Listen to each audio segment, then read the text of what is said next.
Well, we just recently passed an anniversary, a horrible anniversary in the history of this country. I don't know that we've fully digested yet what that day probably is going to mean in the long run, but that anniversary was the day that somebody shot Donald Trump, tried to blow his head off, did kill Corey Comparator as he was guarding his family. It's an ugly day, and we don't know much about it. Seems like we should know more. I'm trying not to be impatient. I know law enforcement has to do its job, but I would like to know more. Joining me now, Senator Ron Johnson from the great state of Wisconsin. Senator, it's my understanding you just recently asked the FBI for some information, some records on this. What are you asking for? Well, Jesse, for what they know. Let's just back up in terms of my involvement in trying to get to the bottom of these things. Literally the next day after the assassination, my investigatory staff, I was then ranking member of the permanent subcommittee investigation, just started making phone calls to local law enforcement who were very upfront with us. We learned an awful lot. We published a very detailed timeline. And to this day, we pretty well described the failures of the Secret Service. We described most of what went wrong. We've had some additional details filled in. Then tried to engage in a bipartisan investigation so we could have a bipartisan conclusion. That was laborious. By this time, though, the FBI, other agencies had taken over the investigation, and everybody clammed up. They stopped sharing information. They certainly didn't share videos or body cams, audios. I mean, they just stopped sharing. When President Trump got elected, my assumption was, and I guess it's always dangerous to assume, that he would put people in place in the Department of Justice, FBI, who'd want to get to the bottom of this, and they'd quickly do a thorough investigation and reveal the results. All of a sudden, here we are at the one-year anniversary. We've been working on the One Big Beautiful Bill and a bunch of other things, and all of a sudden I realized we just haven't found out much more. So it's a friendly subpoena to Cash Patel. I realize the challenges they've had, and let me just quick describe that. You've got a bunch of attorneys, partisan attorneys from the Department of Justice, just up and resigned. They couldn't possibly defend Donald Trump. Donald Trump also laid off, terminated partisan attorneys. So there's a big hole in the Department of Justice. A bunch of people that would be required to do investigations, be required to, for example, provide documents to Congress as well. So I sympathize with the challenge that President Trump and his appointees have trying to get some measure of control over the deep state. This is true throughout the agencies. We have a very friendly subpoena into Bobby Kennedy, HHS. He's absolutely dedicated to radical transparency. It's literally been months. We literally yesterday just got a very large data dump. Hopefully now he has taken the bull by the horns, and we'll release the information we need off of our subpoena as well. But this is a tough slog. It's not easy sledding. And again, I do not blame President Trump. I do not blame his appointees. I blame the deep state. They do not give up their secrets easily. Senator, I know you already know this. I'm preaching to the choir here, but when I hear that these agencies are clamming up about something like Donald Trump almost getting his head blown off, that looks really bad. And I realize there could be a million explanations for that. Agencies famously compete with each other. They don't want to talk. They don't want to talk to senators. They don't want to talk to local. I realize all the rivalries. I understand that. But when people think about the evils of our federal bureaucracy and then they find out they're not sharing information with a U.S. senator about the attempted assassination of the Republican nominee, it looks bad, really bad. It is bad. And a lot of it, the blame has to do with Congress. Congress has allowed its constitutional authority of oversight investigation to pretty well atrophy. We have very weak enforcement mechanisms. I can issue a subpoena, try and enforce it. You need pretty much bipartisan support to enforce the subpoena, or for sure, unanimous support if you have a majority. Otherwise, you simply can't enforce it. So, we try in our investigations to try and get people to voluntarily cooperate. We threaten compulsory process. The last step is really subpoena. But with federal agencies, they have the experience that it's difficult for us to really enforce those subpoenas. So they just give us the middle finger. And it's just ingrained inside these agencies. They look at any new administration, particularly a Republican one, as this too shall pass. We can wait them out. And again, it's a real challenge for President Trump trying to defeat the deep state. I know he wants to do it. This is not easy. Senator, I'm going to focus on the Secret Service briefly here. I'm not a Secret Service agent. I don't want to pretend like I was. I was just a young, dumb Marine, but even I would know you have to secure a rooftop 148 meters from the head of the guy you're supposed to be protecting. That didn't happen that day. The supervisors got promoted. They found a couple lackeys and suspended them for 10 days. Is the Secret Service what it used to be? That doesn't sound like a top-tier organization. That sounds like yet another corrupt government institution covering for itself.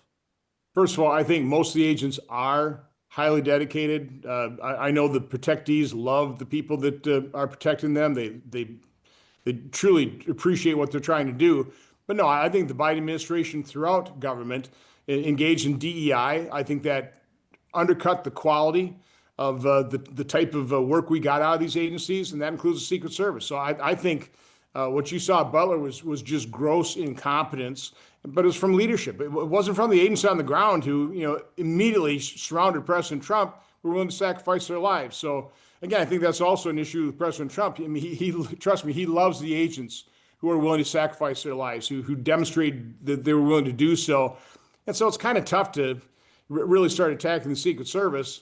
But it shouldn't be very tough to attack those who are certainly discipline those, hold those accountable that really produce just a jaw-droppingly horrible result in Butler, Pennsylvania. I mean, it's just completely unacceptable. There's no rationale for it. You could literally take a grade school kid, put him on that stage and go, hey, what are the vulnerabilities? What should we really protect? Anybody could have, how about those rooftops over there? We ought to have somebody watching that. We ought to be guarding those pretty carefully. They didn't do that. So again, just gross incompetence. Senator, shifting gears a little bit, there's been a lot of rumbles. There's investigations, Brennan, Clapper, these people. And that's fine. That's wonderful. I love that. If these people have committed crimes, I hope they should go down. But is that a possible thing either? I don't want to sell false hope to people. If someone committed a crime as director of the Central Intelligence Agency, that's basically the worst thing in the world, and you should go to prison for the rest of your life. But that's never how it goes. What are we going to get out of this? So first of all, I think people like John Brennan, James Comey, I think they are criminals. I've thought that for a number of years. I respected John Durham. I thought he did a pretty thorough investigation, uncovered an awful lot of things. But what was always the word on John Durham is he's only going to indict if he knows he can convict. The problem is he was operating within the DC venue. 90% plus of the jury pool voted heavily for Democrats, dedicated Democrat voters, and he just never felt he could get a conviction. I think the difference with this conspiracy case, you could move the venue possibly down to Florida, where you might actually have a more unbiased jury pool and you might actually get a conviction. So again, I hope they really do pursue this. I think these people should be indicted. I think they certainly should be convicted and they should pay a price. At a minimum, we have exposed them. That's the first, from my standpoint, first step in accountability. I don't know how anybody could ever possibly extend a security clearance or employ people like John Brennan and James Comey. Finally, what are you doing for the vaccine injured? I know this is something, and I appreciate this very much about you, that you are passionate about. There were people who were harmed. That's not arguable now. They were all told to shut up and we're just everyone take it. Who cares if you have a stroke? But that's not fair to people who were coerced into taking something that did them great harm. What are we doing with these people? First of all, I'm giving them a platform to tell their stories. They've never been offered that. In our first hearing where we had Dr. Joel Walscock, who's injured by the COVID injection, I asked him, what is the feeling of your group? RAC 19, people, other injured individuals. He said, abandoned. They're just completely abandoned. They're parts of vaccine trials. I mean, these aren't anti-vaxxers. Anybody who's vaccine injured is not an anti-vaxxer, but they were injured. And the medical establishment, federal health agencies, the news media completely cover it up. It's got to be such a lonely feeling. And of course, the stories we heard in testimony on Tuesday, they're absolutely heartbreaking. I got to read these testimonies beforehand, I reached out to the witnesses and I apologized for even asking them to tell their stories. They're just so heartbreaking. I cannot believe. And there was one article written before the MSNBC reporter even showed up to the hearing, grotesquely unbiased, just accusing everybody of misinformation. There was no misinformation. We had a couple Democrat witnesses that told their stories of their family members who died of severe cases of flu. In the hearing, those individuals were hugging the vaccine injured. Again, this is reality. We just need the truth. What I am trying to do is I am trying to bring forth the truth. There's been so much cover-up of vaccine injuries. There's been so much denial. We need to get to the bottom of this, and patients, parents need informed consent. They're not going to get informed consent when all you have is the propaganda that vaccines are safe and effective. Well, some of them may be. Some of them may have eradicated diseases. Others may not have. We need the full story. Well, we do know that not one vaccine on the childhood schedule was ever tested against a true saline placebo. As much as Fauci lied about that, he could never produce the documents. They never have been. There have been documents that have been destroyed. Again, right now, just trying to, get documents out of HHS versus my subpoena has been like pulling teeth. Hopefully that logjam has been broken now by RFK Jr. But listen, we are a long way from having informed consent, from having people really understand the cost versus the benefit of mass vaccination, 80 injections, without really contemplating it. Every time you inject somebody the vaccine, you're impacting somebody's immune system. You start injecting somebody with 6 vaccines at the same time, gee, what could go wrong? You're injecting them when you add these adjuvants like aluminum that never leave the body. That aluminum's toxic to the body. The spike protein was toxic to the body. The injection turned your cells into a manufacturing site for something that is toxic to the body. So when those cells express that spike protein, the body attacked it. That's called inflammation. That's myocarditis. That's the neurological symptoms. Again, I'm not a doctor, not a layman. It's very easy to understand in layman's terms the potential dangers. We're just not able to discuss it. Our federal health agencies lied bold-faced to us. Just one example, the COVID injection was going to stay in your arm. They knew it wouldn't. They had studies that showed biodistributed all over the body. They encapsulated in a lipid nanoparticle that was designed to permeate difficult to permeate barriers like the blood-brain. It was going to leave the muscle. They knew it, and they lied to us. Why did they lie to us?